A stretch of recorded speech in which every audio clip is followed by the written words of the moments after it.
Hello students, I am R.K. Singh and today I will discuss the formation of ionic bond. जो previous video हम लोगों ने देखा है मेटल नॉन मेटल चैप्टर्स का, उसी का ये ऑलमोस्ट लास्ट पार्ट है अकॉर्डिंग टू न्यू सिलेबस। तो रिएक्शन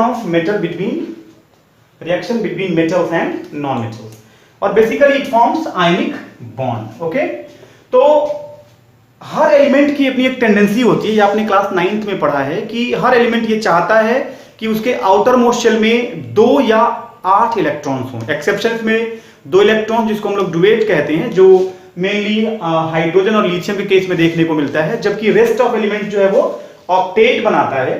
और ऑक्टेट का मतलब है 8 electron in outermost shell. Okay, ये मैंने हम लिख दिया है 8 electron in outermost shell. और आउटर मोस्ट शेल को हम क्या कहते हैं? Valence shell. ये आपके रिकॉल के लिए है कि आपको ये ध्यान में रहे कि हर एलिमेंट अपने आप को स्टेबल करना चाहता है, या हम यूं कह लेते हैं कि हर एलिमेंट अपने आप को ये चाहता है कि वो अपने नियरेस्ट नोबल गैस के बराबर हो जाए, उनके इक्वल हो जाए। जितने भी इलेक्ट्रॉन्स उनके पास हैं उतने ही इलेक्ट्रॉन्स उनके उन एलिमेंट्स के पास भी आ जाए, आइदर बाय डोनेटिंग और लूजिंग इलेक्ट्रॉन। अब अगर हम मेटल की बात करें तो मेटल जो है वो कैटायन बनाता है, ये हम लोग कई बार डिस्कस कर चुके हैं। और कैटायन का मतलब हुआ positively charge ion, and it will B only done by the losing of valence electron, जो आउटर मोस्ट इलेक्ट्रॉन्स होते हैं। अब यहां देखिए सोडियम कैटायन बना रहा है, एक आउटर मोस्ट इलेक्ट्रॉन लूज करके Na+ हो जा रहा है, which is also called sodium ion. उसी तरह क्लोरीन, जिसके आउटर मोस्ट शेल में 7 इलेक्ट्रॉन है, तो ये 1 इलेक्ट्रॉन ले रहा है और ये इस तरह से क्लोराइड आयन फॉर्म कर रहा है, और ये यहाँ पे हमने निगेटिवली चार्ज इसको दिखा दिया है। अब नाउ व्हाट हैपेंस, नॉर्मली हम ये जानते हैं कि जो भी आयनिक बॉन्ड्स होते हैं they are form by the complete transfer of electron, right. Complete transfer of electron में आप ये देखिए कि सोडियम ने अपना एक आउटर मोस्ट इलेक्ट्रॉन क्लोरीन को दे दिया, क्लोराइड आयन को दे दिया, आप यूं कह सकते हो। तो we can say there is a formation of sodium chloride. एक इलेक्ट्रॉन लिया, यहां मैंने सोडियम के लिए प्लस मेंशन किया, क्लोरीन के लिए हमने यहां माइनस मेंशन किया, और एक इलेक्ट्रॉन जो सोडियम ने डोनेट किया था यहां डॉट से दिखा दिया है। और ने चूंकि अपना एक इलेक्ट्रॉन लूज किया है तो यहां हमने Na+ लिखा, और क्लोरीन ने एक इलेक्ट्रॉन लिया है सोडियम से, इसलिए हमने यहां पे निगेटिव मेंशन करके यहां हमने डॉट इलेक्ट्रॉन सोडियम के लिए रिप्रेजेंट कर दिया है। अब चूंकि ये दोनों अपोजिट चार्ज होते हैं तो there is a electrostatic force between the two opposite charge, जो फिजिक्स में भी आप लोगों ने पढ़ा होगा, ये नॉर्मल आपने देखा भी है, समझा भी है कि हमेशा अपोजिट चार्ज होते हैं वो एक दूसरे को क्या करते हैं? अट्रैक्ट करते हैं। इन केमिस्ट्री वी से कि they hold together to form a chemical bond, and in this case they form a ionic bond, जिसको हम इलेक्ट्रोवैलेंट बॉन्ड भी कहते हैं। And ionic bonds are very strong bond just because of this chemical behaviour, क्योंकि वो अपना electron completely loose करते हैं, इस कारण से उनके बीच का जो इलेक्ट्रोस्टैटिक फोर्स होता है वो बहुत ही स्ट्रॉन्ग होता है। और यही कारण है कि most of the ionic compounds exist in solid state. अब मैंने यहाँ पे MgCl2 के फॉर्मेशन को भी दिखाया, जिसको हम मैग्नीशियम क्लोराइड कहते हैं। यहाँ आप देख सकते हैं मैग्नीशियम के आउटर मोस्ट शेल में 2 इलेक्ट्रॉन हैं, तो ये 2 इलेक्ट्रॉन लूज करेगा और मैग्नीशियम 2+ बनाएगा। उसी तरह क्लोरीन के आउटर मोस्ट शेल में 7 इलेक्ट्रॉन है, ये 1 इलेक्ट्रॉन लेगा तो ये क्लोराइड आयन बना देगा, विच इज 288।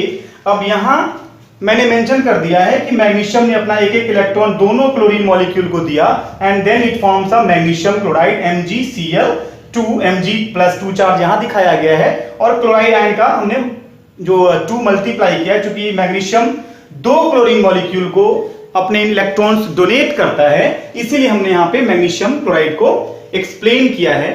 फिर नेक्स्ट वीडियो में हम लोग chemical properties of ionic bond की बात करेंगे, या यूं कह लीजिए कि हम लोग डिस्कस करेंगे आयनिक कंपाउंड्स के बारे में कि उनका केमिकल बिहेवियर क्या है, फिजिकल और केमिकल स्टेट क्या है।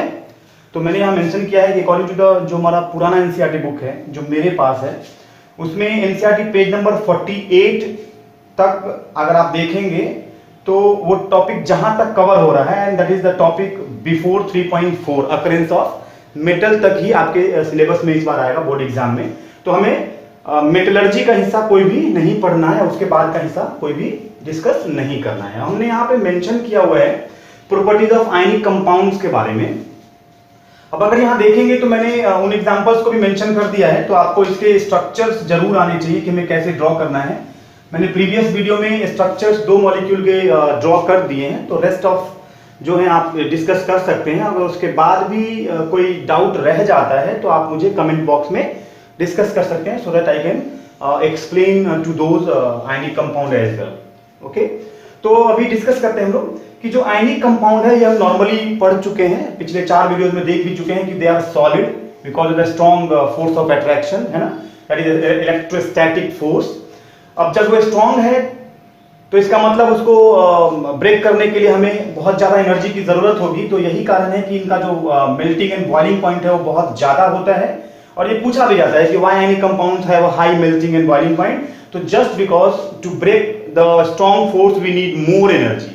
तो ये उसका मेजर कॉज हो गया कि क्यों सॉलिड स्टेट में होता है और क्यों ज्यादा हीट ऑफ एनर्जी रिक्वायर होती है। ओके, और उसके बाद फिर नेक्स्ट बात जो है हमारा कि जो आयनिक कंपाउंड्स हैं वो ब्रिटल होते हैं। ब्रिटल का मतलब हो गया कि अगर आप उसको ब्रेक करेंगे, थोड़ा सा भी प्रेशर अगर उसके ऊपर देंगे तो वो टूट जाएगा, ठीक है, इनटू पीसेस। तो so these are what the ionic compounds are brittle and break into pieces if pressure applied. और आयनिक कंपाउंड को हमने एक और नाम दिया है जो आप हायर क्लासेस में भी डिस्कस करेंगे, which is called electrovalent compound. मतलब आयनिक बॉन्ड को हम इलेक्ट्रोवैलेंट बॉन्ड भी कह सकते हैं। और ये इलेक्ट्रोवैलेंट बॉन्ड जो है, आयनिक कंपाउंड जो है वो वाटर में सॉल्युबल होता है, ये हमें ध्यान रखना है। और वाटर में सॉल्युबल का मतलब हो गया कि water is a polar solvent according to the Arrhenius concept. ये हम आगे भी डिस्कस करने वाले हैं। आर्हेनियस ने कहा था लाइक डिसॉल्व लाइक, मतलब अगर पानी को आप दूध में डाल रहे हैं और दूध में फुली वो डिसॉल्व हो जा रहा है, you can not distinguish water and milk. तो इसका मतलब हो गया कि कहीं ना कहीं मिल्क का भी जो केमिकल प्रॉपर्टीज है वो वाटर के इक्विवेलेंट है, इसीलिए आप उसमें डिसॉल्व कर ले रहे हैं। लेकिन अगर उसी पानी को आप मिट्टी तेल में डाल दीजिएगा तो वो डिसॉल्व नहीं होगा। इसका मतलब दोनों का केमिकल बिहेवियर क्या है, अलग है। और केमिकल बिहेवियर अलग होने से it will not be soluble. तो जो हमारा केरोसिन है या पेट्रोल है या फैट एंड ऑयल है, they are said to be as a non polar solvent. और यही कारण है कि जो पोलर होगा वो पोलर में डिसॉल्व होगा, जो नॉन पोलर सॉल्वेंट होगा वो नॉन पोलर सॉल्वेंट में ही डिसॉल्व हो गया। इसलिए यहाँ पे एक कोटेशन दी गई है, मेंशन किया गया है लाइक डिसॉल्व लाइक, मतलब जो जैसा होगा वो उसी तरह के सॉल्वेंट में डिसॉल्व होगा। ये मैंने यहाँ पे मेंशन कर दिया है। फिर बात आती है कंडक्शन ऑफ इलेक्ट्रिसिटी। तो जो नेचुरल कंडीशन में सॉलिड स्टेट में आयनिक कंपाउंड जो है वो कंडक्ट इलेक्ट्रिसिटी को नहीं करता है, क्योंकि जो स्ट्रॉन्ग बॉन्ड ऑफ फोर्स है, मूवमेंट ऑफ आयंस पॉसिबल नहीं है। लेकिन जैसे ही आप एक्वस सॉल्यूशन में उसको डालेंगे, जैसे इसमें आप वाटर मिक्स करेंगे, तो what happens, due to this aqueous solution जो आयंस होंगे वो इजीली फ्लो कर सकते हैं, मूव कर सकते हैं। तो इसीलिए कंडक्शन जो है आयनिक कंपाउंड का वो एक्वस सॉल्यूशन में ही पॉसिबल है। और ये हमारा एक्टिविटी 3.13 एनसीईआरटी बुक में भी गिवन है, पेज नंबर 48 में, जहां पे आप डिस्कस करेंगे NaCl को जब हम एक्वस सॉल्यूशन में डालते हैं तो हम वहां पे एक्टिविटी कंप्लीट करते हैं, ठीक है।